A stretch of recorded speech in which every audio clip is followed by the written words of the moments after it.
Assalamualaikum. Semoga kabar teman-teman selalu dalam keadaan sehat. Dalam video kali ini, kami akan menyajikan berbagai cerita atau kisah teladan untuk menjadi pembelajaran diri kita sendiri ataupun orang lain. Ayo, kita simak sama-sama. Sejarawan Barat George Sarton mencatat jarak perjalanan yang ditempuh Ibnu Battuta melebihi capaian Marco Polo. Tak heran bila Sarton geleng-geleng kepala dan mengagumi ketangguhan seorang Ibnu Battuta yang mampu mengarungi lautan dan menjelajahi daratan sepanjang 73.000 mil atau sejauh 117.000 km. Sebuah pencapaian yang tak ada duanya di masa itu. Tak heran bila kehebatannya mampu melampaui sejumlah penjelajah Eropa yang diagung-agungkan Barat seperti Christopher Columbus, Vasco da Gama, dan Magellan yang mulai berlayar 125 tahun setelah Ibnu Battuta. Demikian pula sejarawan Brochelman begitu mengagumi ketangguhan sang pengembara Muslim itu. Selama hampir 30 tahun, dia telah mengunjungi 3 benua mulai dari Afrika Utara, Afrika Barat, Eropa Selatan, Eropa Timur, Timur Tengah, India, Asia Tengah, Asia Tenggara, dan Cina. Lalu siapakah sebenarnya pengembara tangguh bernama Ibnu Battuta itu? Pria kelahiran 25 Februari 1304 itu bernama lengkap Muhammad bin Abdullah bin Muhammad bin Ibrahim et-Tanji, bergelar Syamsuddin bin Battuta. Sejak kecil, Ibnu Battuta dibesarkan dalam keluarga yang taat menjaga tradisi Islam. Ibnu Battuta begitu tertarik untuk mendalami ilmu-ilmu fikih dan sastra Arab. Kelak ilmu yang dipelajarinya semasa kecil hingga dewasa itu banyak membantunya dalam melalui perjalanan panjangnya. Seperti yang nampak dalam catatan perjalanannya, Ibnu Battuta menggambarkan dengan detail keindahan dan keunikan tempat-tempat yang dikunjunginya, termasuk keindahan arsitektur setiap tempat, serta mata pencaharian penduduknya. Di banyak bagian catatannya, ia sajikan pula konteks sosial dan sejarah tiap keunikan itu. Catatan perjalanannya dibuat oleh Ibnu Battuta sendiri dengan cara didiktekan kepada Ibnu Juzay atau Mohad Ibnu Juza, seorang penulis dan sejarawan asal Andalusia, yang diterjemahkan menjadi The Travels of Ibn Battuta. Kini judul lengkap buku ini menjadi The Travels of Ibn Battuta in the Near East, Asia and Africa 1325-1354. Sedikit cuplikan dari catatannya, dengan penuh kesedihan, ia meninggalkan orang tua serta sahabat-sahabatnya di Tangier. Tekadnya sudah bulat untuk menunaikan rukun iman kelima. Perjalanannya menuju ke Baitullah telah membawanya bertualang dan menjelajahi dunia. Dia sendiri.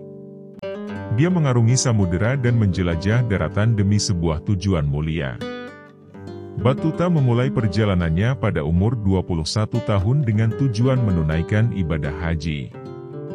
Melalui jalan darat Battuta menyusuri pantai utara Afrika melewati Aljazair, Tunis, Tripoli, Alexandria, Kairo, Yerusalem.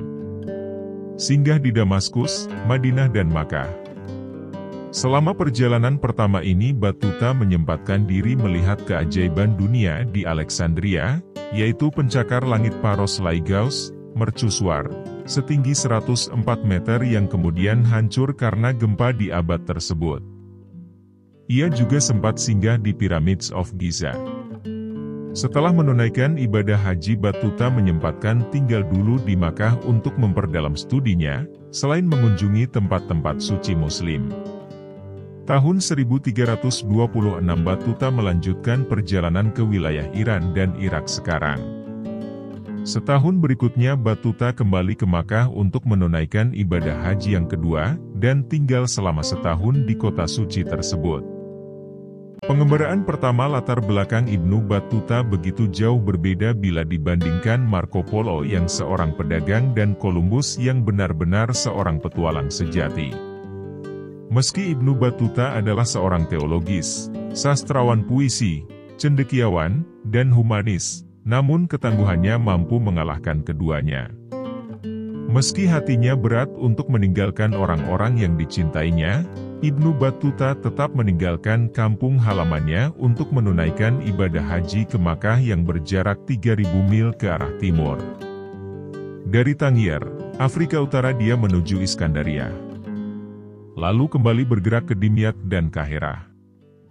Setelah itu, dia menginjakkan kakinya di Palestina dan selanjutnya menuju Damaskus. Ia lalu berjalan kaki ke Laziqiyah hingga sampai di Aleppo. Pintu menuju Mekah terbuka di hadapannya setelah dia melihat satu kafilah sedang bergerak untuk menunaikan ibadah haji ke Tanah Suci. Ia pun bergabung dengan rombongan itu. Beliau menetap di Mekah selama 2 tahun. Setelah cita-citanya tercapai, Ibnu Battuta ternyata tak langsung pulang ke Tangier, Maroko. Ia lebih memilih untuk meneruskan pengembaraannya ke Yaman melalui jalan laut dan melawat ke Aden, Mombosa, Timur Afrika dan menuju ke Kulwa. Ia kembali ke Oman dan kembali lagi ke Makkah untuk menunaikan haji pada tahun 1332 Masehi, melalui Hormuz, Siraf, Bahrin dan Yamama. Itulah putaran pertama perjalanan yang ditempuh Ibnu Battuta. Pengembaraan putaran kedua dilalui Ibnu Battuta dengan menjelajahi Syam dan Laut Hitam. Ia lalu meneruskan pengembaraannya ke Bulgaria, Roma, Rusia, Turki serta pelabuhan terpenting di Laut Hitam yaitu Odesya. Kemudian ia menyusuri sepanjang sungai Danube. Ibnu Battuta lalu berlayar menyeberangi Laut Hitam ke semenanjung Crimea dan mengunjungi Rusia Selatan dan seterusnya ke India. Di India, ia pernah diangkat menjadi kadi. Ia lalu bergerak lagi ke Sri Lanka, Indonesia, dan Canton. Kemudian Ibnu Battuta mengembara pula ke Sumatera, Indonesia dan melanjutkan perjalanan melalui Laut Aman dan akhirnya meneruskan perjalanan darat ke Iran, Irak, Palestina, dan Mesir.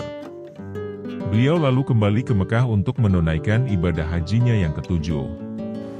Pengembaraan ketiga tahun 1328, Battuta melanjutkan perjalanan ketiganya ke pantai timur Afrika hingga ke kota Kilwa, yang sekarang adalah Tanzania dan kembali lagi ke Makkah melalui jalur laut ke Teluk Persia dan kembali ke kota suci melalui jalan darat. Battuta kemudian melanjutkan perjalanan ke wilayah Asia Tengah melalui Anatolia ke Turki Asia. Singgah di Konstantinopel, yang sekarang adalah Istanbul, Turki, sebelum berlayar menyeberangi Laut Hitam ke wilayah Asia Tengah. Perjalanan dilanjutkan ke dekat wilayah Afghanistan sekarang. Dari wilayah Sungai Volga, pada tahun 1334 Battuta menerobos wilayah Afghanistan melalui Kabul hingga ke Delhi, India. Di Delhi Battuta bekerja di pengadilan Delhi yang saat itu adalah termasuk negeri Muslim. Dengan gajinya yang tinggi Battuta hidup sejahtera selama di India. Pengembaraan keempat pada tahun 1342, Sultan di Delhi mengutus Battuta melakukan perjalanan ke Cina sebagai duta besar. Jalan yang ditempuh adalah pelayaran melalui Kepulauan Maldiva, Sri Lanka, Bangladesh, Myanmar, Kepulauan Andaman, Aceh, Selat Malaka, Singapura, menerobos Laut Cina Selatan, berlabuh dan meneruskan perjalanan darat ke Beijing. Pengembaraan kelima pada tahun 1346 Battuta memulai perjalanan pulang dari Beijing. Selama 4 tahun perjalanan darat dan pelayaran laut, ia kembali ke kota kelahirannya Tangier di Maroko. Pergi berkelana pada umur 21 dan kembali pada umur 44, sebuah perjalanan selama hampir 24 tahun yang mengesankan. Tak lama di Maroko, Battuta melanjutkan perjalanan menyeberangi Laut Tengah ke Andalusia, wilayah Spanyol Selatan, kembali lagi dan menerobos Gurun Sahara hingga ke Mali, wilayah Afrika Barat. Pengembaraan di Nusantara Perjuangan dan perjalanan panjang yang ditempuh Ibnu Battuta sempat membuatnya terdampar di Samudera Pasai, kerajaan Islam pertama di Nusantara pada abad ke-13. Ia menginjakan kakinya di Aceh pada tahun 1345. Sang pengembara itu singgah di bumi Serambi Makkah selama 15 hari. Dalam catatan perjalanannya, Ibnu Battuta melukiskan Samudera Pasai dengan begitu indah. Negeri yang hijau dengan kota pelabuhannya yang besar dan indah, tutur sang pengembara berdecak kagum. Kedatangan penjelajah kondang asal Maroko itu mendapat sambutan hangat dari para ulama dan pejabat Samudera Pasai. Ia disambut oleh pemimpin Daulasah, Qadi Syarif Amir Sair Al-Shirazi, Tajuddin Al-Ashbahani dan ahli fikih kesultanan. Menurut Ibnu Battuta, kala itu Samudera Pasai telah menjelma sebagai pusat studi Islam di Asia Tenggara. Penjelajah termasyhur itu juga mengagumi Sultan Mahmud Malik Al-Zahir, penguasa Samudera Pasai. Sultan Mahmud Malik Al-Zahir adalah seorang pemimpin yang sangat mengedepankan hukum Islam. Pribadinya sangat rendah hati. Ia berangkat ke masjid untuk sholat Jumat dengan berjalan kaki. Selesai sholat, Sultan dan rombongan biasa berkeliling kota untuk melihat keadaan rakyatnya, kisah Ibnu Battuta. Menurut Ibnu Battuta, penguasa Samudera Pasai itu memiliki semangat belajar yang tinggi untuk menuntut ilmu-ilmu Islam kepada ulama. Dia juga mencatat, pusat studi Islam yang dibangun di lingkungan kerajaan menjadi tempat diskusi antara ulama dan elit kerajaan. Selama berpetualang mengelilingi dunia dan menjejakkan kakinya di 44 negara, dalam kitab yang berjudul Tuhfat Al-Nazhar, Ibnu Battuta menuturkan telah bertemu dengan 7 raja yang memiliki kelebihan yang luar biasa. Ketujuh raja yang dikagumi Ibnu Battuta itu antara lain, Raja Irak yang dinilainya berbudi bahasa, Raja Hindustan yang disebutnya sangat ramah, Raja Yaman yang dianggapnya berakhlak mulia, Raja Turki dikaguminya karena gagah perkasa, Raja Romawi yang sangat pemaaf, Raja Melayu Malik Al-Zahir yang dinilainya berilmu pengetahuan luas dan mendalam, serta Raja Turkistan. Setelah berkelana dan mengembara di Samudera Pasai selama 2 pekan, Ibnu Battuta akhirnya melanjutkan perjalanannya menuju negeri tirai bambu Cina. Catatan perjalanan Ibnu Battuta itu menggambarkan pada abad pertengahan, peradaban telah tumbuh dan berkembang di bumi Nusantara.